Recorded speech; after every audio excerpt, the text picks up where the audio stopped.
မင်္ဂလာပါမလေးရှားနိုင်ငံရဲ့ဒုက္ခသည်ဆိုင်ရာမူဝါဒမှာတော်တော်လေးကိုအရေးပါတဲ့အပြောင်းအလဲတစ်ခုဖြစ်လာနေပါတယ်ဒီနေ့ကစပြီးသူတို့ဒုက္ခသည်တွေကိုစီမံခန့်ခွဲတဲ့ပုံစံတစ်ခုလုံးကအရေးနဲ့လုံးဝမတူတော့ဘူးအခြေခံကြကိုပြောင်းလဲသွားတာပါဆိုတော့ဒါကဘာတွေလဲဘယ်လိုတွေဖြစ်လာမလဲဆိုတာကိုကျွန်တော်တို့အထူးထူးရှင်းလိုက်ကြအောင်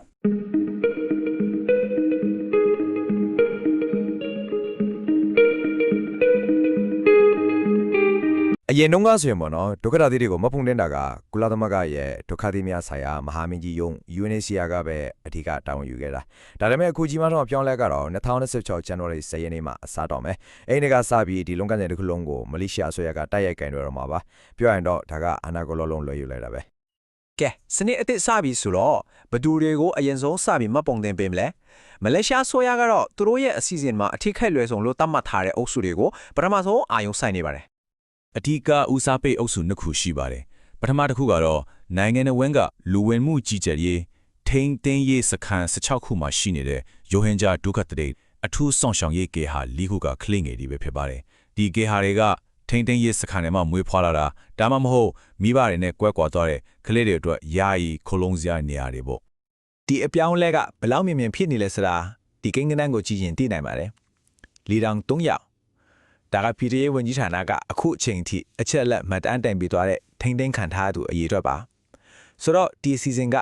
ဗီရုံစကားလုံးတဲ့စာရေးပေါ်ကအစီအစဉ်တစ်ခုမဟုတ်တော့ဘူးဆိုတာရှင်းနေတာပေါ့ပြီးတော့လက်တွေ့အကောင့်ထဲဖော်မှုတွေလည်းစနေပြီထင်းထင်းခံထားတဲ့ထက်ကပထမဆုံးအထုပ်ကို Parrot ပြည်နဲ့ပြည်တော်မြို့မှာရှိတဲ့အထူးစစ်ဆေးစင်တာအတစ်စီကိုရွှေ့ပြောင်းမိပါပြီအဲ့ဒီမှာနောက်တစ်ဆင့်အတွက်ပြင်ဆင်နေကြပြီပေါ့ကောင်းပြီအဲ့ဒီပြည်တော်ကစင်တာကိုရောက်သွားရင်ဘာဒီဆက်ဖြစ်မှာလဲဒီစနစ်ရဲ့မှတ်ပုံတင်ခြင်းလုပ်ငန်းစဉ်ကလေးတင်းကျပ်တဲ့အဆင့်၄ဆင့်ရှိပါတယ်ပထမဆုံးပြည်တော်စင်တာကိုရောက်မယ်ပြီးရင်သူတို့ရဲ့အခြေအနေကိုကဲဖြတ်ဖို့အင်တာဗျူးဖြေရမယ်အဲ့ဒီကနေအကဲဖြတ်ကော်မတီတစ်ခုကစစ်ဆေးပြီးတော့သဘောထားမှတ်ချက်ပေးပါလိမ့်မယ်နောက်ဆုံးမှာတော့အထူးကော်မတီတစ်ခုကသူတို့ကိုဒုက္ခသည်အဖြစ်အတိမတ်ဖြူမလားမဖြူဘူးလားဆိုတာကိုအပိသက်ဆုံးဖြတ်ချက်ချမှာပါဒါပေမဲ့ကျွန်တော်တို့အားလုံးသိကျင်နေတဲ့မေကွင်းတစ်ခုရှိပါတယ်ဘာဖြစ်လို့ဒီလိုပြောင်းရတာလဲ UNHCR ကနှစ်ပေါင်းများစွာတာဝန်ယူလာတဲ့ဒီလုပ်ငန်းစဉ်ကိုမလေးရှားအစိုးရကဘာကြောင့်ရွတ်တရက်ဝန်ပြီးထင်ချွန်ဖို့ဆုံးဖြတ်လိုက်ရတာလဲအဓိကတော့ရှင်းရှင်းလေးပါပဲအရင်ကနိုင်ငံကအဖွဲ့အစည်းထတဲ့ UNHCR ကစီမံခန့်ခွဲရနေအခုမလေးရှားဆိုရကတိုက်ရိုက်ထိန်းချုပ်တဲ့စနစ်ကိုပြောင်းလိုက်တာပါဆိုတော့ဒါက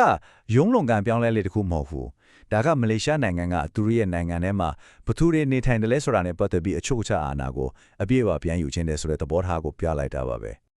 အစိုးရဘက်ကပေးတဲ့တရားဝင်ကြုံပြချက်ကတော့ UNHCR ကဒုက္ခသည်တွေကိုတစ်ဖက်သက်စီမံခန့်ခွဲနေတာဟာနိုင်ငံအတွက်လုံခြုံရေးအရာစိုးရိမ်စရာဖြစ်လာတယ်လို့ဆိုပါရဲ့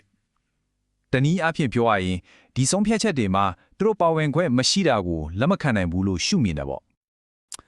โอเคဒီလိုတင်းချက်တဲ့လုပ်ငန်းစဉ်တွေအားလုံးကိုအောင်အောင်မြင်မြင်ဖြတ်ကျော်ပြီးတော့ရင်ကောသူတို့ပါရမှာလဲသူတို့ရမယ့်အထောက်အထားကတော့ DPP လို့ခေါ်တဲ့စာရွက်စာလိုင်းအခုပါ DPP ဆိုတာကဒုက္ခသည်မှတ်ပုံတင်လွှာပါဒါကသူတို့ကိုမလေးရှားမှာယာယီနေထိုင်ခွင့်ပေးတဲ့စာရွက်စာတမ်းတစ်ခုပေါ့ဒါပေမဲ့ဒီနေရာမှာအရေးကြီးဆုံးစကားလုံးကယာယီဆိုတာပါပဲဘာလို့လဲဆိုတော့ဒီအခြေအနေကသူတို့ကိုတတိယနိုင်ငံတစ်ခုစီတောင်းရွှေ့မပေးနိုင်ခင်ဒါမှမဟုတ်သူတို့ရဲ့မူရဲ့နိုင်ငံကိုပြန်မပို့နိုင်ခင်အထိပဲခိုင်လုံမှာမို့လို့ပါတနည်းပြောရင်သူတို့ရဲ့အနာဂတ်ကမတိချမရေရာဖြစ်နေတော့မယ်ဆိုတဲ့အတိတ်ပဲပါပဲဒါဆိုရင်ဒီအကြောင်းအရာတွေအားလုံးကိုခြုံပြီးကြည့်လိုက်တဲ့အခါဒီမူဝါဒဖောင်းလဲရေးကတကယ်တော့မှဘာကိုဆိုလိုနေတာလဲဒီအကြောင်းအရာတစ်ခုလုံးရဲ့အဓိကအနှစ်သာရကတော့ရှင်းရှင်းလေးပါပဲနိုင်ငံတကာဖွဲ့စည်းတစ်ခုရဲ့လက်ထဲမှာရှိတဲ့အာဏာကိုနိုင်ငံတော်အစိုးရကသူ့လက်ထက်ကိုပြန်ယူလိုက်တာပဲအားလုံးရဲ့နောက်ွယ်ကအဓိကရည်ရွယ်ချက်ကတော့တစ်ခုတည်းပဲအဲ့လာကတော့နိုင်ငံတွင်းကဒုက္ခသည်ရေးနဲ့ပတ်သက်ပြီးအပြည့်အဝထင်ရှားနိုင်ခွင့်ရဖို့ပါပဲဒါကြောင့်မလို့ရှေ့ဆက်ပြီးစောင့်ကြည့်ရမယ့်အရေးကြီးတဲ့မေးခွန်းတစ်ခုကြာနေပါသေးတယ်အခုလိုမလေးရှားအစိုးရကဒုက္ခသည်တွေရဲ့ကန့်ချက်မှာကိုအပြည့်အဝထိန်းချုပ်နိုင်ပါတဲ့အခါမှာရှေ့ဆက်ပြီးဘယ်လိုစင်ခေါ်မှုအသစ်တွေပေါ်လာနိုင်မလဲဒါမှမဟုတ်အရင်ကမရှိခဲ့မှုတဲ့အခွင့်အလမ်းတစ်တွေအတွက်တကားတခြားပွင့်တော်တာမျိုးရောဖြစ်လာနိုင်မလားဒါကတော့အချိန်ကပဲဖြည့်ပြသွားမှာပါ